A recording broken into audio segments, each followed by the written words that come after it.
E aí, pessoal, tudo bem? O tema da nossa aula de geografia de hoje é a questão ambiental no Brasil.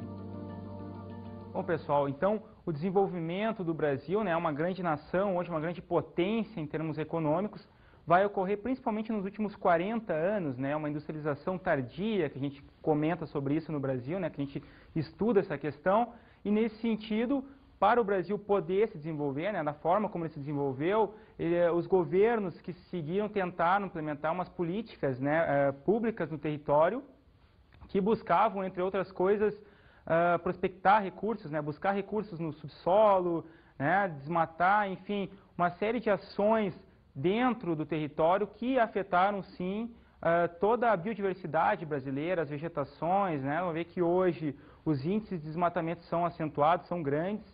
A gente tem um exemplo clássico aí já de desmatamento acentuado em relação à Mata Atlântica, né, a floresta de Mata Atlântica, que hoje tem mais ou menos aí uns índices de menos de 2%, né, da mata original, lá de 1500, quando o Brasil, né, entre aspas, foi descoberto pelos portugueses. Então, para o Brasil se desenvolver dessa maneira, né, agredindo muitas vezes o meio ambiente, os governos no início não se preocupavam tanto com a questão ambiental, né, existia uma lógica de que o importante era se desenvolver, não importa a que custo, né, não importava o custo do tipo de desenvolvimento, ou seja, crescer como nação era a base, né, dos governos, principalmente militares, né, e dos governos seguintes também, no sentido de que o país precisava gerar divisas, né, exportar principalmente minérios, né, e recursos da biodiversidade, gerando assim maiores lucros, né, tanto para o Estado, para os governos, quanto para as grandes empresas de mineração, aquelas empresas, as famosas madeireiras, né, inclusive do Canadá, entraram aqui com capital aí para poder derrubar boa parte das florestas, principalmente da floresta amazônica.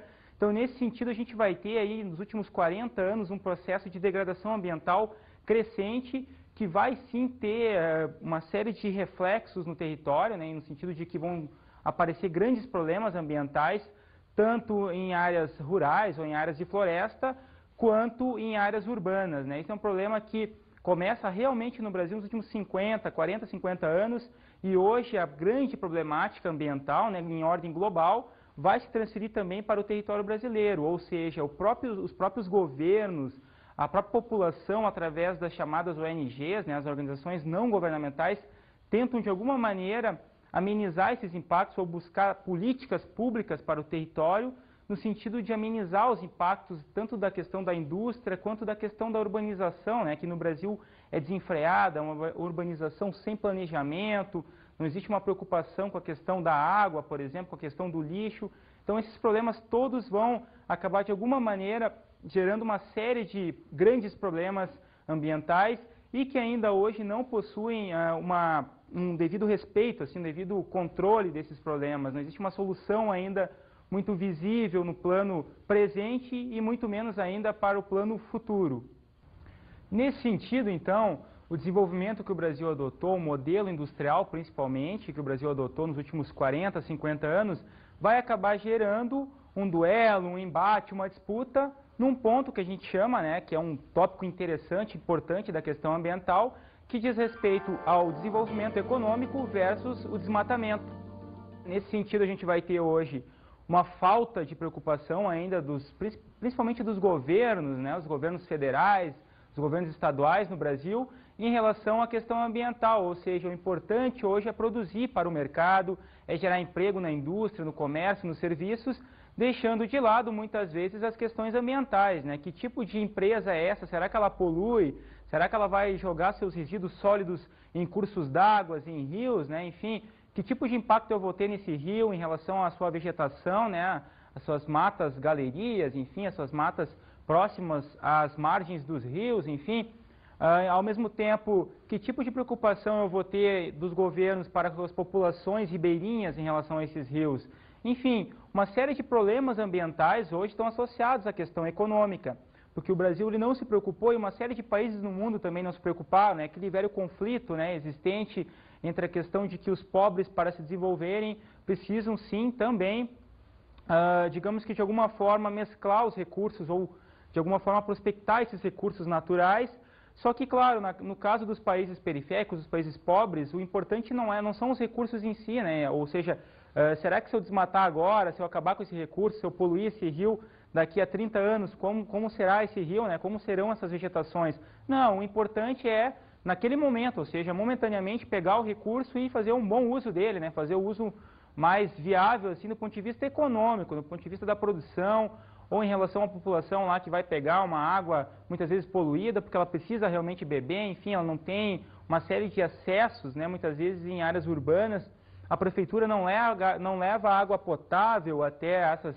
áreas mais degradadas, essas áreas periféricas das cidades, então a população ali local, a população do bairro vai acabar bebendo, né, a água poluída muitas vezes em relação aos cursos d'água, em relação aos rios. Bom, e nesse sentido então, os impactos causados a partir desse desmatamento desenfreado associado ao modelo econômico, a gente vai ter como principal enfoque, né, como principal problema associado a essa questão, a relação que existe hoje de ameaça aos ecossistemas, né, os ecossistemas ameaçados hoje no Brasil, que de alguma maneira, principalmente em relação às vegetações, ou seja, aquelas matas, florestas mais antigas em termos de ocupação, né, são as áreas mais degradadas hoje. No caso, um exemplo clássico, eu já havia citado anteriormente, é a questão da Mata Atlântica, né, que é uma das áreas mais degradadas.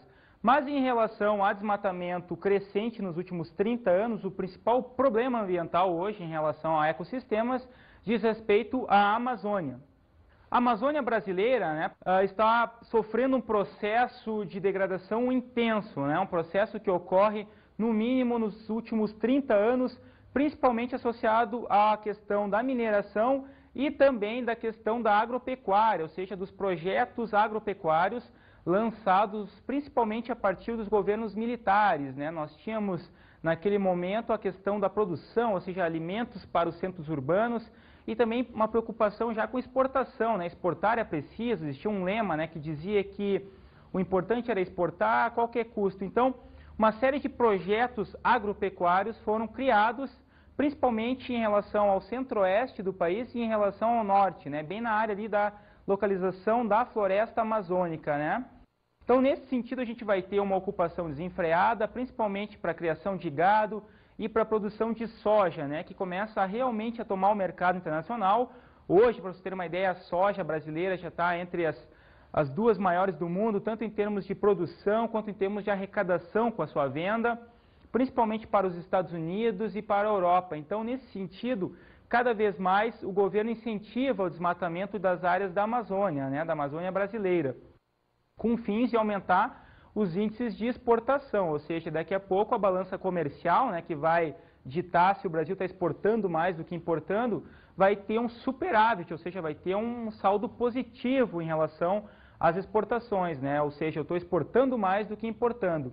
E a soja está na pauta principal das exportações brasileiras hoje, e temos hoje também a principal área de ocupação em relação à soja na Amazônia, né? Uma das áreas que mais cresce, a chamada fronteira agrícola, ou seja, aquele ponto no território brasileiro onde a expansão da floresta está, digamos, sendo reduzida, né? As áreas que a floresta amazônica tinha ainda uma vegetação, digamos, mais nativa, né? Com um número de árvores de grande porte, está sendo reduzida em função de uma outra expansão agora, que é a expansão da soja, ou seja, da lavoura de soja, e nesse sentido não ocorre ainda uma preocupação ambiental em relação à floresta amazônica.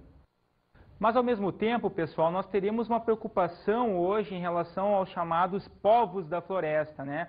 Aquelas populações que estão na floresta desde o início da ocupação, obviamente, principalmente a população indígena, mas também populações que migraram para a Amazônia, principalmente a partir do Nordeste brasileiro, né? Nós temos uma série de profissões hoje associadas à Amazônia, aos povos da floresta.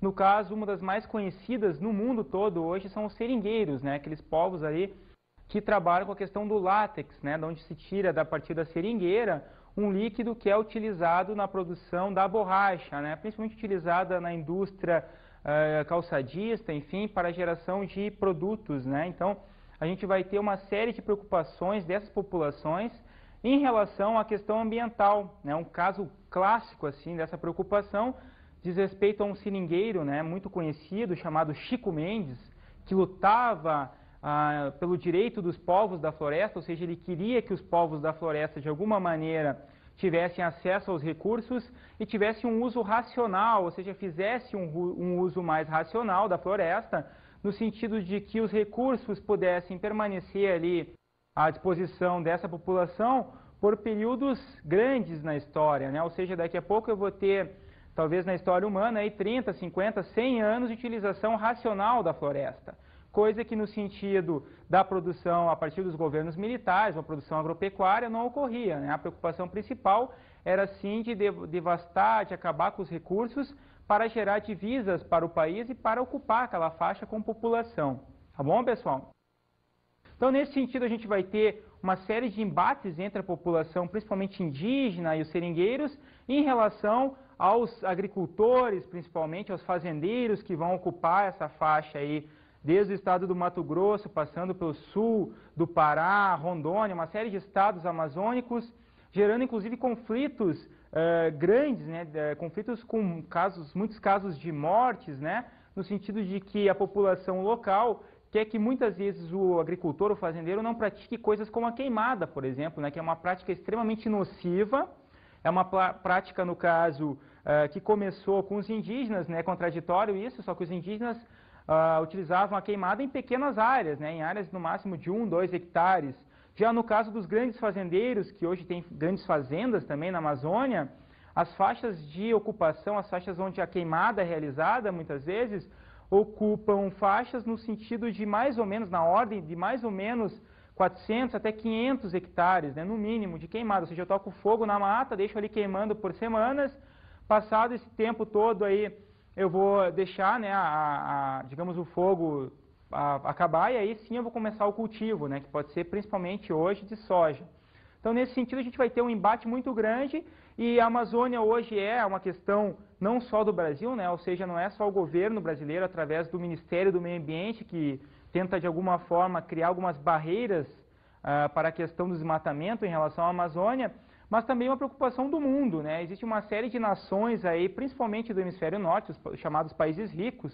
Como exemplo aqui eu posso citar os Estados Unidos e alguns países da Europa, como França e Alemanha, que têm uma preocupação muito grande em relação à Amazônia, porque eles consideram, né, um dos adjetivos, uma das frases principais em relação à Amazônia é de que é o chamado pulmão do mundo hoje, né? Uma floresta importante em termos de biodiversidade. A questão da Amazônia está associada muito hoje em relação a novos medicamentos.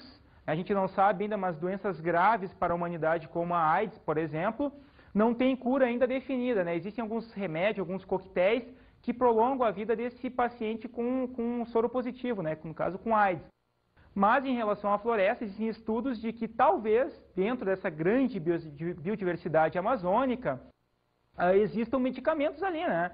Porque desde a questão dos indígenas trabalhando com a questão das ervas naturais, né, passando para a questão industrial, ou seja, uma indústria química, farmacêutica vai entrar na Amazônia, pegar essas florestas, né, esses recursos a partir das árvores, vai desmatar, né, vai pegar plantas medicinais, transformar em medicamentos, passar por um processo industrial e vender para a gente, né, obviamente. Outro grande ecossistema que hoje está sendo ameaçado em relação principalmente à questão agrícola, né, questão agropecuária, é o sistema hoje, o ecossistema, aliás, chamado de Cerrado brasileiro, né? O Cerrado é uma grande extensão de vegetação que ocupa principalmente os estados ali do centro-oeste do país, né? Estados como Mato Grosso e Mato Grosso do Sul, que são grandes produtores agrícolas, né? São estados que têm uma tradição que começa realmente a crescer a partir da década de 60 e 70, né?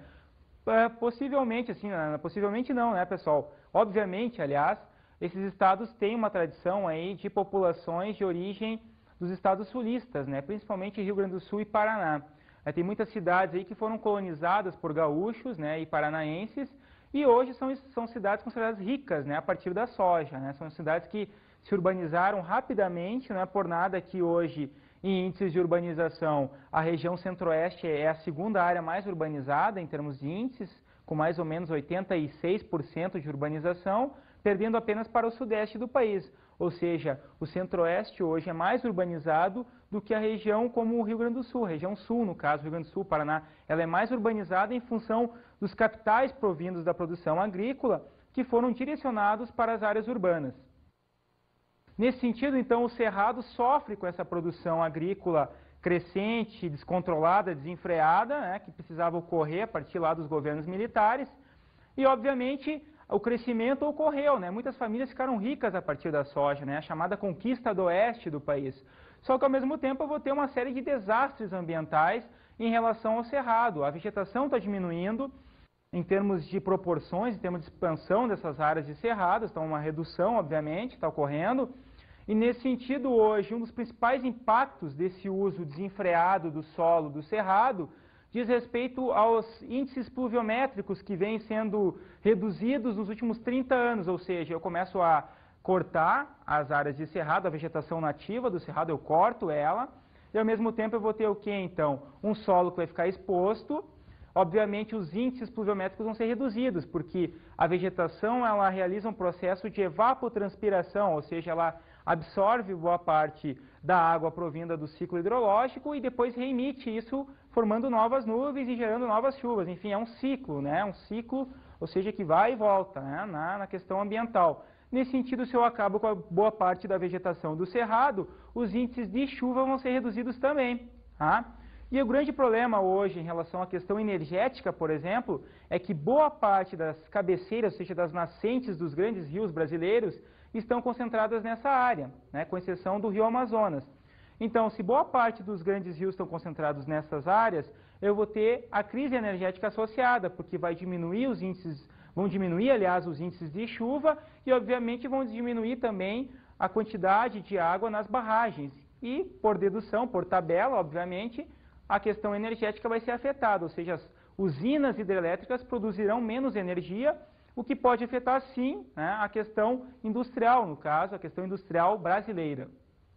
Então, nesse sentido, o Cerrado tem uma preocupação hoje, ou seja, ocorre uma preocupação muito importante em relação a esse ecossistema, no sentido de que ou a população local toma uma consciência, assim como os governantes locais, ou nos próximos 30, 40 anos, segundo alguns estudos ambientais, a vegetação pode ser reduzida a 10%. Né? Então, nesse sentido, ou o governo se preocupa e as populações também, ou a gente pode ter daqui a pouco a redução ou até a eliminação de um ecossistema importante, como é o ecossistema chamado de Cerrado brasileiro.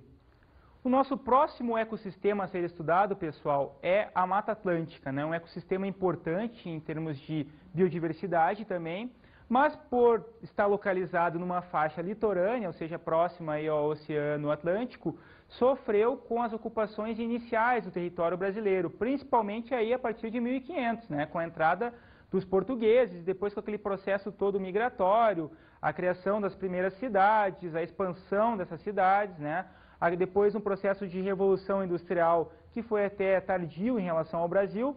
Essa expansão das cidades cresce cada vez mais, e ainda cresce, né, até hoje, no sentido de que boa parte do emprego da indústria está localizado nas grandes cidades. Então, a população que mora em áreas rurais, por exemplo, migra para os centros urbanos, localizados, obviamente, os maiores estão localizados, obviamente, na faixa aí da costa, né, na faixa litorânea brasileira. Então, nesse sentido, a Mata Atlântica foi drasticamente reduzida daqueles índices lá de 1500 para hoje, né? Então os índices atuais hoje de vegetação em relação à Mata Atlântica são da ordem de menos de 2% da mata original.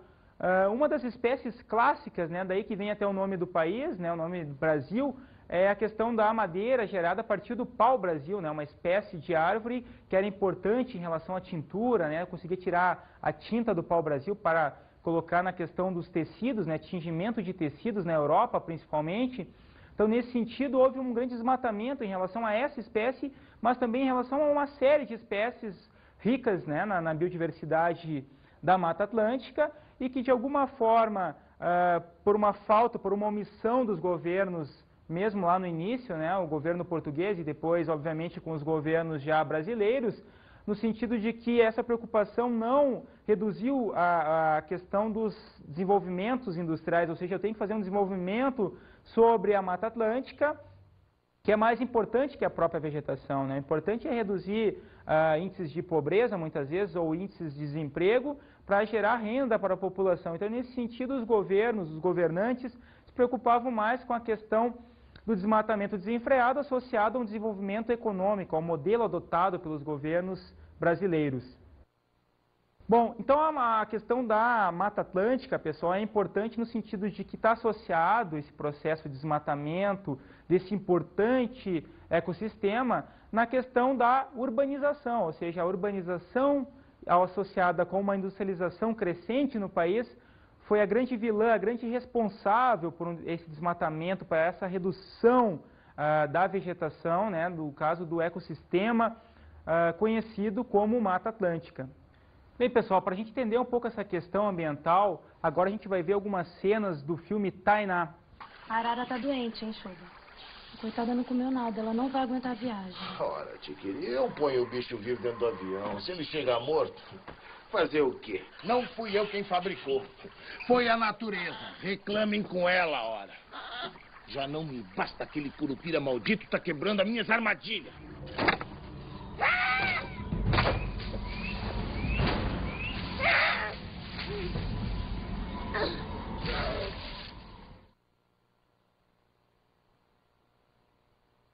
Vocês viram aí nas cenas do filme, né, pessoal, que o filme Tainá, ele mostra bem essa disputa, esse embate entre a população ribeirinha ali, local da Amazônia, os chamados povos da floresta, em relação aos predadores, em relação ao homem branco, né, que tenta prospectar recursos minerais e, ao mesmo tempo, se apropriar de algumas espécies da vegetação, né, algumas espécies da fauna e da flora amazônica. Visto isso, pessoal, agora nós trabalharemos com alguns ecossistemas urbanos. Os ecossistemas não estão apenas localizados em áreas de florestas, no caso, né, pessoal? No sentido de que um ecossistema representa a associação entre o meio ambiente e o homem, ou seja, é um uso do espaço, do seu habitat, que pode ser tanto do homem quanto de espécies, né? Nesse sentido, espécies da vegetação, por exemplo. Então, nesse sentido, a gente vai ter também um ecossistema urbano, ou seja, dentro de uma cidade eu posso ter uma série de riquezas em relação à vegetação, por exemplo, e ao mesmo tempo a participação do homem ali vivendo naquele ambiente, poluindo, degradando, enfim, ou até mesmo tendo um uso mais racional desse espaço urbano. Então, nesse sentido, a gente vai ter uma série de problemas associados hoje à questão dos ecossistemas urbanos, e um dos mais sérios, hoje um dos mais conhecidos, diz respeito à poluição nos grandes centros urbanos. A poluição nos grandes centros hoje é cada vez maior, principalmente em relação às grandes cidades, as cidades milionárias que a gente chama, né, as grandes cidades brasileiras que têm mais de 1 milhão de habitantes. Essas cidades, elas apresentam hoje, principalmente em horários de pico, né, são aqueles horários onde a população ou vai para o trabalho, né, 8 horas da manhã mais ou menos, e nos horários onde ela sai do trabalho, mais ou menos 6 horas da tarde, né, pessoal? Então, nesse sentido, ocorre uma série de problemas ambientais associados à poluição, principalmente em relação à poluição sonora, ou seja, aquela poluição causada pelos veículos, pelos ônibus, pelos caminhões, que nos grandes centros são muito importantes, né? Nenhuma grande cidade vive sem um sistema urbano de transporte, principalmente coletivo, né? Com os ônibus. Então a poluição é muito grande nesses horários de pico, e essa poluição pode trazer, entre outras consequências, a questão dos índices de qualidade do ar, ou seja, os índices daqui a pouco para a respiração humana vão ser ruins. Tanto é que em cidades como São Paulo, hoje, a Organização Mundial da Saúde diz que nesses horários de pico, a população não pode, ou pelo menos deve evitar, de permanecer nessas áreas onde a concentração de poluentes é muito grande, né? Principalmente nos pontos de fluxo principais, né? Nos principais fluxos de transporte, nos horários de pico. Então, a poluição sonora é um dos grandes problemas, né?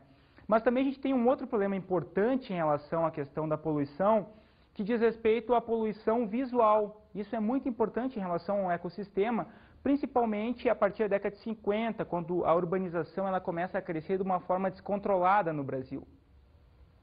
Nesse sentido, essa poluição, no caso visual, né, ela ocorre principalmente em relação à questão da natureza, ou seja, a natureza fica deixada de lado, né, as paisagens naturais, por exemplo, uma área de morro, com uma vegetação, com uma arborização toda, ela vai ser desmatada e no local dela eu posso colocar, por exemplo, uma indústria, né, ou uma série de placas. Hoje nas grandes cidades, um dos principais pontos assim, de poluição sonora e visual, principalmente a visual, diz respeito à questão dos outdoors, daquelas placas publicitárias, né, letreiros, enfim, uma série de poluições, né, que fazem com que a população nessas áreas, nesses grandes centros, de alguma maneira, tenha reflexos, tenha impactos na sua vida. Um dos principais pontos hoje nas grandes cidades brasileiras diz respeito à questão do estresse, né, estresse emocional, ou seja, eu trabalho muito, eu pego poluição sonora nessas horas de pico, eu pego poluição visual, ou seja, eu não consigo ver mais o pôr do sol, eu não consigo ver o nascer do sol, enfim.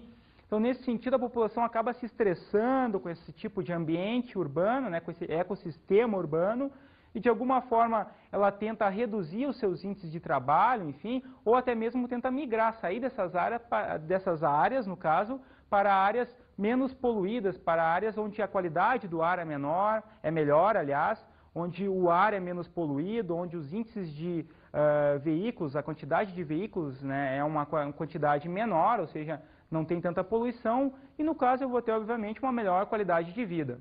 A produção de resíduos domésticos e industriais é um outro problema importante hoje nos grandes centros, né, pessoal?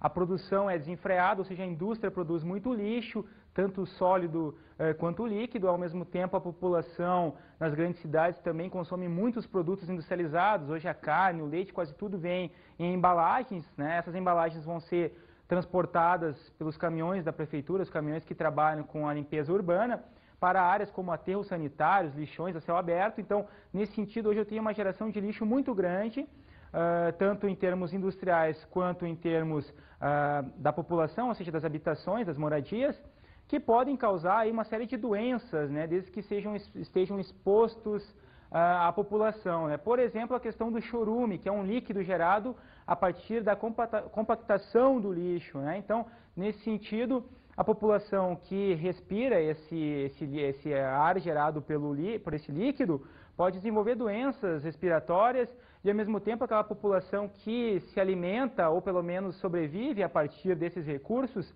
pode ter uma série de doenças, né, de pele, né, leptospirose, porque junto com a população que cata lixo, eu vou ter também animais como ratos, por exemplo, que podem se alimentar daqueles resíduos, daqueles restos, tanto industriais quanto habitacionais, quanto das moradias, né? Então, nesse sentido, é um grande problema ambiental concentrado nas grandes cidades, né? A partir de uma concentração de população, uma concentração de indústrias, de serviços, enfim, uma geração muito grande de lixo, de resíduo industrial e das moradias, das residências.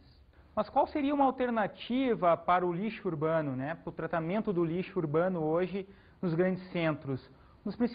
Uma das principais fontes assim, de alternativas em relação à questão do lixo urbano, tanto industrial quanto residencial, diz respeito aos aterros sanitários, né, que são áreas onde o lixo é tratado de uma forma mais racional, ele é compactado, ele de alguma maneira, existe uma preocupação, né, com esse lixo, no sentido de que ele não vai ficar exposto ao ar e não vai ficar exposto às populações que dependem muitas vezes da coleta, né? Então, esse lixo vai ser compactado, a prefeitura vai compactar ele durante talvez 50, 100 anos, né, em áreas de morro, geralmente são cortados, né, e nesse sentido vai existir um processo quase que de combustão espontânea interna nessa área de morro, e essa combustão pode durar 50 anos, ou seja, aquele lixo que vai ser compactado, ele entra no processo de autocombustão e acaba queimando por períodos de 50 anos, mais ou menos. Então, nesse sentido, é uma preocupação mais racional, né, que os grandes centros têm hoje na criação de aterros sanitários.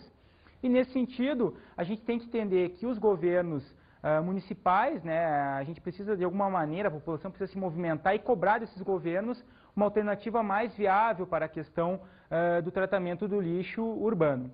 Agora a gente vai ver, pessoal, uma reportagem sobre uma cooperativa de reciclagem de lixo, né, que é uma outra fonte alternativa hoje e é muito importante na questão ambiental, essa questão das cooperativas de lixo. Bom, dia a dia, assim, o catador, ele tem uns que vão de manhã para a rua, pega o carrinho de manhã, vão para a rua, aí eles chegam em torno de meio-dia, né, almoço, e daí eles começam a fazer a separação do material. Cada um faz a separação. Tem outros que vão na parte da tarde, né, à noite, aí vão para a rua, chegam, né, 10 horas da noite, 9 horas da noite, e deixam o material aqui, deixam o carrinho, vão para casa, outro dia de manhã eles vêm fazer a separação. No começo eu achava que era feio, né? Até quando a gente saía assim, passava, eu tinha uns tios assim, que trabalhavam ali no centro, eu até tentava me esconder assim, porque eu achava que era feio, né, catador de lixo. Hoje não, hoje se alguém me falar assim, catador de lixo, não, nós não somos catador de lixo, nós somos catador de material reciclável. E hoje eu acho que é uma profissão, ela é digna, sabe? Bem, vocês viram aí, né, pessoal, a questão do tratamento dos resíduos sólidos industriais, enfim, a questão do lixo, né?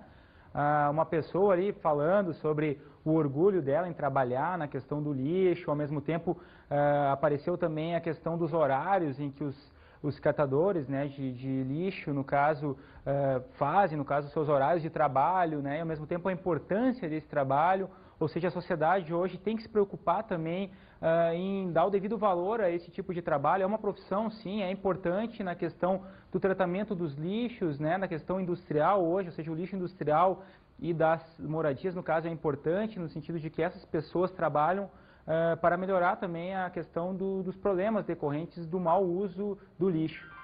Como se dá a proteção dos ecossistemas? Uma pergunta interessante hoje nesse sentido da questão ambiental brasileira é saber como os governos, como as populações buscarão formas alternativas ou até mesmo governamentais no sentido de amenizar os impactos ambientais, né, nos ecossistemas. Nesse sentido, hoje o governo federal, né, numa iniciativa que já ocorre há mais ou menos 20 anos, tenta criar em relação às áreas principais em relação a ecossistemas, ou seja, as áreas onde os principais ecossistemas estão localizados, uma política de vigilância, né, de controle dessas áreas, principalmente em relação à legislação ambiental, né, que a legislação ambiental brasileira, vejam, é uma das melhores do mundo. Claro que na prática ainda ela não é tão bem aplicada, mas em termos escritos, ou seja, na legislação escrita, ela é perfeita, é uma das melhores do mundo, reconhecida internacionalmente. E ao mesmo tempo, o governo, no caso federal, tenta criar um projeto de vigilância da Amazônia, né, o chamado CIVAM. Mas você sabe o que significa o projeto CIVAM? A nossa produção foi à rua perguntar para a população aí o que significa isso, né? Então vamos ver.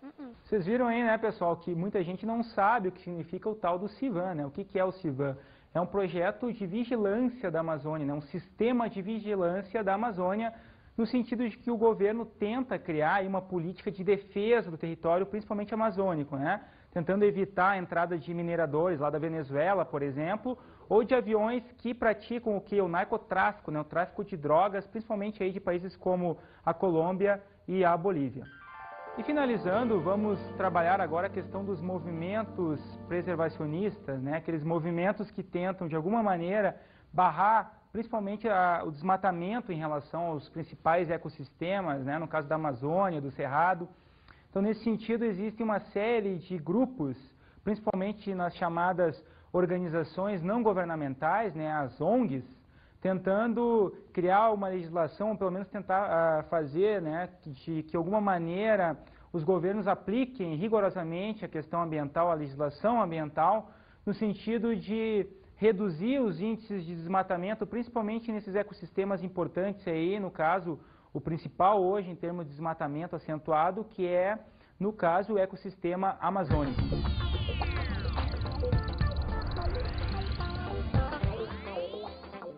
Pessoal, uma dica interessante de estudo aí para a questão ambiental brasileira é aquele filme que a gente viu uns trechos durante a aula, chamado Tainá, onde aparecem as questões aí relacionadas às disputas entre a população indígena e a população, digamos, branca, né, o homem branco. Então, é um filme interessante.